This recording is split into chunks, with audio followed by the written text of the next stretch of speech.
Hi guys, Chhattisgarh civil जज 2023 की vacancy आ चुकी है और इस बार आपको फॉर्म भरने का मौका दिया गया है 5 जून से 24 जून 2023 तक रात के 12 बजे तक। 500 रुपये का ये फॉर्म होने वाला है। अब इसमें देख लेते हैं सीट्स कितनी होंगी। तो अनरिजर्व्ड कैंडिडेट्स की 21 सीट्स हैं, जिसमें से 6 seats are reserve for women. So total unreserved male candidates के लिए सीट्स हो चुकी हैं इस एग्ज़ाम में 15। और उसके बाद अगर हम देखें तो एक चीज़ और पता चलती है हमें कि नया वाला पे स्केल जो है, सुप्रीम कोर्ट की रीसेंट जजमेंट जो उन्होंने डिसमिस कर दी थी petition state of UP and others की, उसके बाद नया वाला पे स्केल यहाँ पे इम्प्लीमेंटेड है। ये तो पहले भी था। एक यूनिक चीज़ इस नोटिफिकेशन के बारे में ये है कि आप नोटिस करोगे कि जो पिछली नोटिफिकेशन आई थी दिसंबर में छत्तीसगढ़ की, अराउंड दिसंबर में, तो उसके अंदर एक डेट ऑफ एग्ज़ाम यहाँ पे टॉप में मेंशन्ड थी, जो उन्होंने पहले से ही बता रखा था। लेकिन वो इस बार मेंशन छत्तीसगढ़ ने नहीं की है, बिकॉज अभी इनके इंटरव्यू शेड्यूल हुए हैं और उसके बाद रिजल्ट आएगा। तो मोर और लेस आफ्टर इनका रिजल्ट आ जाता है, उसके बाद ये आपको नई डेट पता चलेगी कि छत्तीसगढ़ एग्ज़ाम की कब है।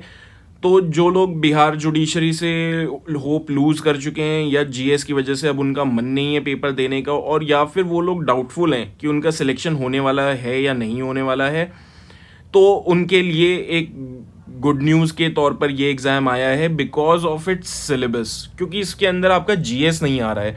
और अगर आप सिलेबस देखें तो कुल मिला के 15 एक्ट आने वाले हैं। 100 क्वेश्चन आएंगे प्रिलिमिनरी एग्जाम में, 2 घंटे में 100 क्वेश्चन करने हैं, जिसमें से आपके 11 एक्ट किसी ना किसी स्टेट में आते ही हैं, जैसे IPC, CPC, CrPC, evidence, constitution, transfer of property act, contract limitation, specific relief act, registration act और नेगोशिएबल इंस्ट्रूमेंट एक्ट। ये आप किसी ना किसी स्टेट में उसके लिए आप पढ़ते ही हैं।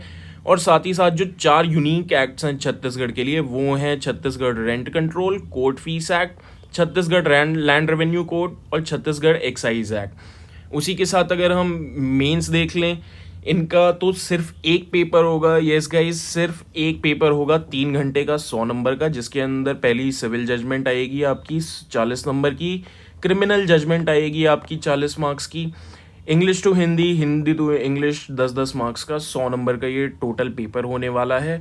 और मैक्सिमम ये मेंस से 15 गुना बच्चे बुलाएंगे इंटरव्यू के अंदर। और अगर इनकी प्री की बात की जाए तो प्री एग्ज़ाम क्वालिफाई करेंगे सीट्स का 1:10। 1:10 मतलब कि अगर 15 सीट्स हैं अनरिजर्व्ड मेल कैंडिडेट्स की, अगर 15 सीट्स हैं तो मेंस में बैठेंगे 150 बच्चे। तो इसीलिए इस एग्ज़ाम की कट ऑफ भी बहुत ज़्यादा हाई जाती है। At least at the very least आपको 90+ मार्क्स स्कोर करने होंगे। इसके अंदर कट ऑफ 95 तक भी जा सकती है, इसकी कोई गारंटी है नहीं कि कितनी कट ऑफ होगी। बट एक चीज़ श्योर है कि इस बार कट ऑफ हाई ही रहेगी, बिकॉज पिछला वाला जो छत्तीसगढ़ का एग्ज़ाम था वो यूपी के साथ मोर और लेस क्लैश कर रहा था। 2 हफ्ते बाद यूपी के छत्तीसगढ़ का एग्ज़ाम था। इस बार ऐसा नहीं है।